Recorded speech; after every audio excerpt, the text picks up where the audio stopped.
Okay, guys, so I am here with the incomparable, the amazing, my teacher, my mentor, my friend, Christopher Penczak. Hi. Hi, everybody. So I happen to be here in New Hampshire. If you're not following on anything, then you have no idea what's going on. But I've been here this weekend for my Witchcraft 5 initiation. Yay! And just so happens that Star Ritual was this weekend, so I got to experience that just a little while ago. So Christopher said that he would sit down for a little while and just kind of chat. So, so what's next for you? That's like the big thing. What is next? Yeah.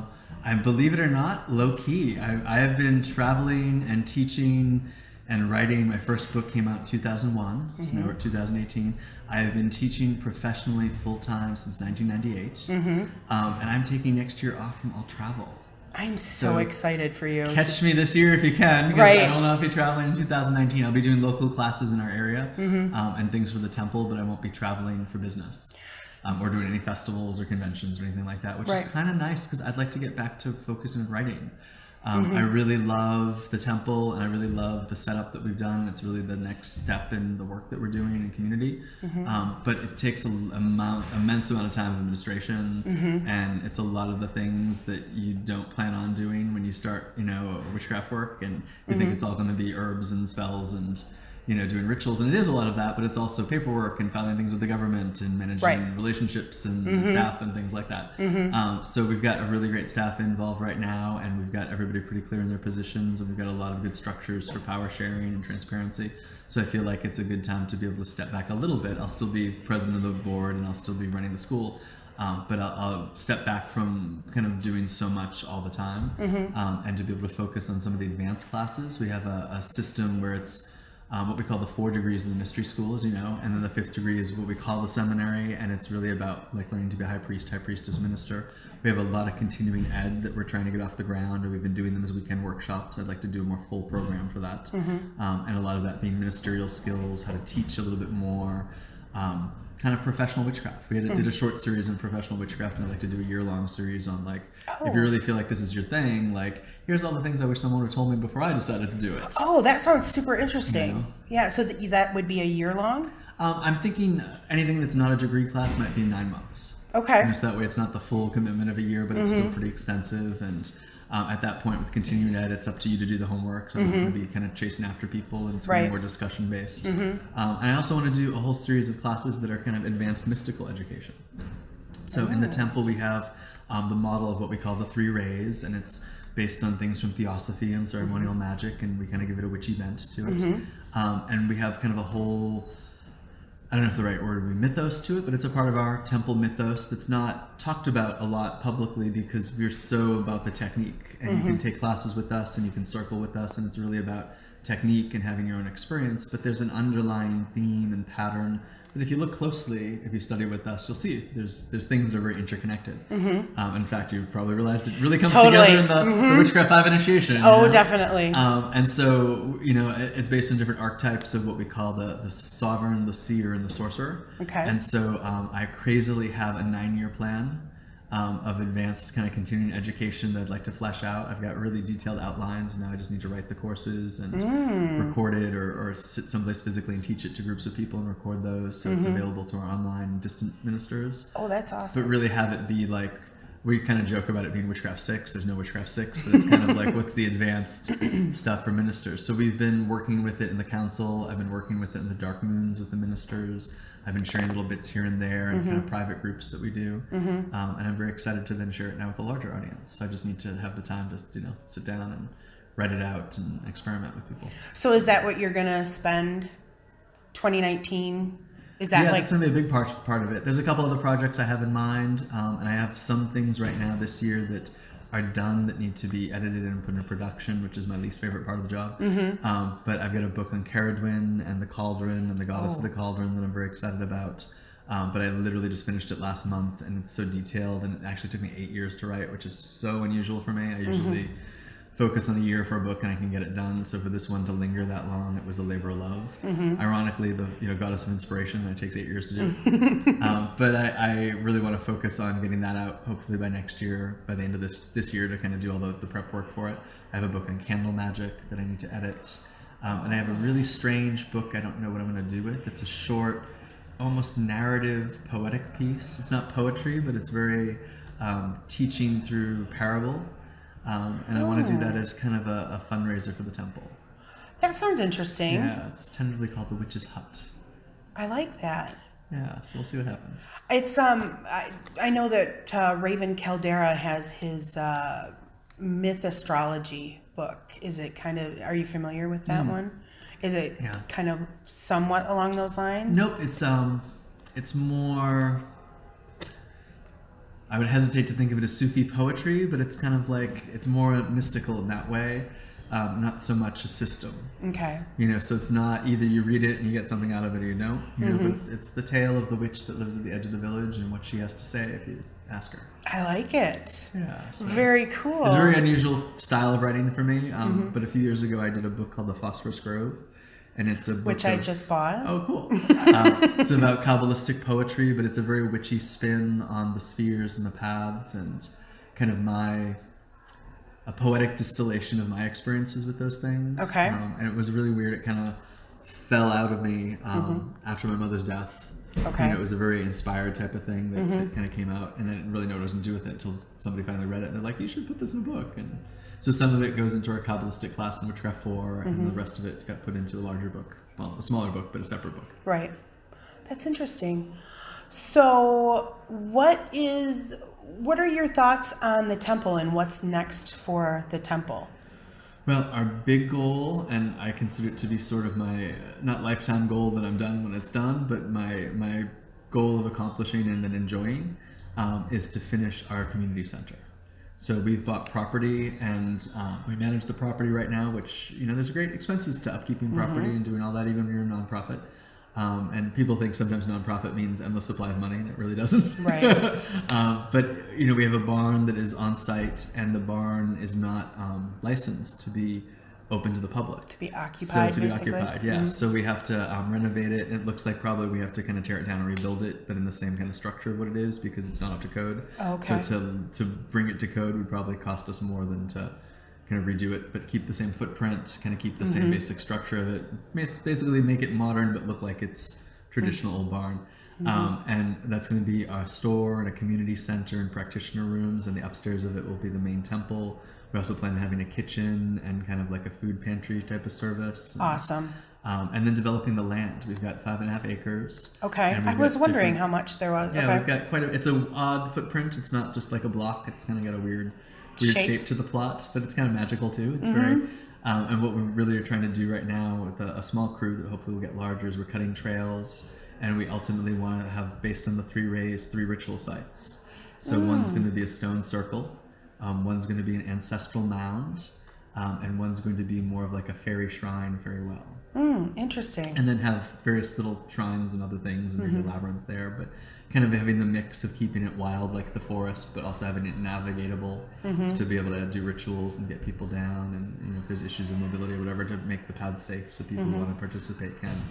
And then just developing the gardens. We've got a poison garden, and we've got a natural herb garden. We're working on elemental shrine sites and everything. So it's a lot to organize, but it's a lot of fun, and it's interesting, and it's really one of the goals I've had through this whole process has been so much of witchcraft and Wicca is land-based, yet very few of our groups actually own land to anchor into the spirit of the land, and we're constantly renting from other places, right. or we're hoping we're not gonna be trespassing on someone's property and all that, or going out in the woods and wanting to make sure we're safe. So to really do that, you have to own the land. And I also feel like the current of a tradition can do better when it's anchored in the land. Yes. I think sometimes things are free floating and they work, but sometimes things are free floating and they lose coherence or stability. So I think to have something that's anchored in the spirits of the land, of a specific place, and can radiate out. And ultimately we see ourselves as a global tradition. We just had a high priestess initiated from England and a high priest initiated from Canada, and we've got people in Sweden and Australia, and some students even the Middle East and parts of Asia, I'd like to have several centers because we believe there's more than one heart to the temple. So it's not just about the temple being in New Hampshire. It's a very good manifestation of spirits there in New Hampshire. But at the same time, so you have to start somewhere. Right. So, in my vision for the temple, there's all sorts of deeper goals that we could have, and making a library of some sort, or making some type of larger retreat center with larger acres and things like that. But at this time, it's my goal is the community center we have and getting that off the ground. And if we can get all of that built and paid for in my lifetime, I'll be very happy. What about, speaking of lifetime, just because it's kind of coming to my head, and I'm really inspired by Selena Fox. I love Selena Fox. And she's amazing. I'm in love with the green burial idea, and the fact that they've been able to take cremains and have like the first kind of pagan burial ground. Have you given any thought to something like that for the temple? I think it's been part of the discussion. I don't know if we have that much land. They've got an immense space. I've gotten a chance to visit the whole space of Circle Sanctuary and the burial ground specifically.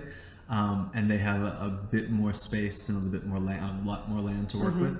I think in the current site, what we're hoping to do with the ancestral mound is to have some type of inner earth temple where cremated remains in urns could be placed and visited and kind of build up that energy. I don't think we have the space at the moment to do really proper green burials without it then kind of encroaching upon other ritual sites and having a lot going on. 5 acres seems like a lot, but it's not really when you're trying to do the and you can spaces. in cremains you can be a little bit more compact with that. So that would be intense. Have you given any, do you have any thoughts about death midwives? And we have a whole ministry in the temple that works with death and dying and crossing over. For people not familiar with the temple, we have different ministries based on zodiac signs. And although to people outside of the knowledge of astrology or outside the knowledge of the temple, it can seem really confusing. I totally empathize with that. There's a method to the madness. And I'm still trying to get it all down in my head. So Scorpio is sex and death. So any type of sacred sexuality work falls under Scorpio ministry, but any type of grief, crossing over spirits, dealing with kind of death doula, death midwifery. We don't have a specific program yet, but one of our most active ministries is Scorpio, so I think it's just a matter of time. We've got people who are in hospice work that are ministers in there, and people who are counselors that are in there, so we tend to try to have that option for people to learn deeper with that and approaching it from a witch's perspective too. You know? But we also want to be available to people who are not witches, and a lot of us have volunteered in hospice to just sit with those who are dying, and it's not about what religion they are, it's just being present with them. Exactly. Right. Yeah. There are things that I get inspired by from other folks in other traditions, and of course I'm driven by temple work, so that's kind of where I want to make sure that I do it. We've created I think of it as a web, and each of the 12 ministries, pretty much everything we thought could fall under paganism can fall under one of the 12 ministries. And if it's something that we haven't thought of, it can still naturally fall under one of those archetypes. So we feel our mission is to support people in what they think their mission is. That's awesome. So when someone says, hey, I want to do that, I'd be like, oh, that's a part of this ministry. That's not really going right now. Do you want to start working that? Or, they might say, I really want to do this. We'd be like, oh, well, we've got somebody doing that, but talk to them, or, see how we can build it out. Definitely. That's awesome. Yay. So, I had another question. What was I thinking? Who inspires you? Who inspires me? I mean, because your work has, we've got the mighty dead that have just really come through in your work, and so it's through your writings that I've learned about Madame Blavatsky and John Dees and Robert Cochrane and Doreen Fortune. So, well, maybe not specifically her, but who inspires you? You've done so much work. Do they continue? Yeah, definitely. I mean, I think it's a mix of the living and the dead. You mentioned Selena Fox, and I think just being able to handle the physical world, politics, environmental stuff. I mean, she's incredibly inspiring. I've been very blessed to spend some time with her off hours, and she's been very super supportive and inspiring and giving me great advice and great support. I look at a lot of our elders, like Obronzel. He's been another one that's, has just lasted so long and created so much. My first teacher was Lori Cabot, so she's really an incredible inspiration still. And later in life, I've gotten to be able to have a really personal relationship with her. And there's not too many people who do this at this intensity or this full-time level. And so just hear what she's done and to be able to chat with her authentically about that, that's pretty huge. At the same time, a lot of the dead are really, inspiring as well. You mentioned Madame Blavatsky. There's great love and hate for Madame Blavatsky, but I love Madame Blavatsky because we wouldn't be doing half of the stuff we do right now without her. I love Dion Fortune. We just had a class about Doreen Valente that two of our ministers, did. That was amazing. That was really good. And Gerald Gardner, I know he can be a, controversial figure, but we wouldn't be doing what we're doing without him. Exactly. Alex Sanders as well. I mean, all our elders have foibles, and I'm sure those who come after us will be writing about my foibles and your foibles and everything that we do. But if we've given more than we've taken, if we've inspired more than we've harmed, I think that's a huge part. And I think we've got to look at people in the context of being human.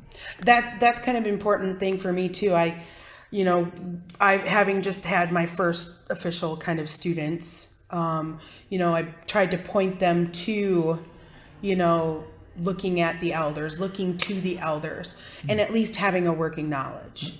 And so I think that that's important, because there are a lot of new authors and teachers and things like that are on the scene. And while they have some great work and some that maybe not speaks to everybody, but the elders are there too, and they really paved the way, and they deserve to have that recognition at least. And even seeking out those who are I won't say the silent elders, but the ones that didn't do the popular books. Like, I love Rosaline Norton. She's just totally inspiring to me. She's an Australian witch who created this kind of crazy and fearful and wonderful and erotic artwork. And was really vilified in her own time and really lived the life of the witch. And I mean, she wasn't writing popular books about it. She wasn't, she had a lot of hardship in her life, and it wasn't the glam and fame of some of the witches we look at. Not that that's bad, but it was very different in that time. But she really pioneered things magically and psychically and artistically and just didn't give a fuck. She really wanted to do what she was going to do. And I don't know, on YouTube, can we say that? Hell yeah, we can. All right. It's a mature content channel. All right. Excellent. But yeah, she's just really inspiring. Austin Spare, I think, is another one with his art that, people don't necessarily jump to right away and think like, oh, such a witchcraft elder. But that's how he identified. And so much of his art has influenced the aesthetic that people are looking at today. You can't look at Cult of Sabbatai stuff without thinking Austin Spare if you know his work. And, right. And just sigils and the popularity of that type of technique is huge, and it's because of him the way we do it today. Definitely. Yes, I'm trying to get more into that, having just read that Icelandic magic book. That was really interesting. So, all right. Well, any final thoughts? Any other final bits of knowledge that you want to impart? I would just say do the work, whatever that work is for you. That's you're the only one who can do your work. Definitely. So it's better to do your work imperfectly, as a Hindu teacher of mine said, who's probably as inspiring, if not more inspiring, than all my witchcraft teachers. She said it was better to do your work imperfectly than to do someone else's work perfectly. Definitely. And I think that's like true will, I think that's a perfect note to end on. Thank you. Well, no, thank you. So thank you for agreeing to do this. I appreciate it immensely. And guys, go seek out Christopher and his work and his teachings. And so you can be found at ChristopherPenczak.com, right? The Temple of Witchcraft can be found at templeofwitchcraft.org. Yep. And so if you're interested in mystery school information, that would be at the temple. Right. And stuff for you, information on books, and you can purchase things on ChristopherPenczak.com. That's right. Thank Perfect. you. All right. I think that's all the bases. So thanks, guys. We'll peace out and talk to you later. Blessed be. Blessed be.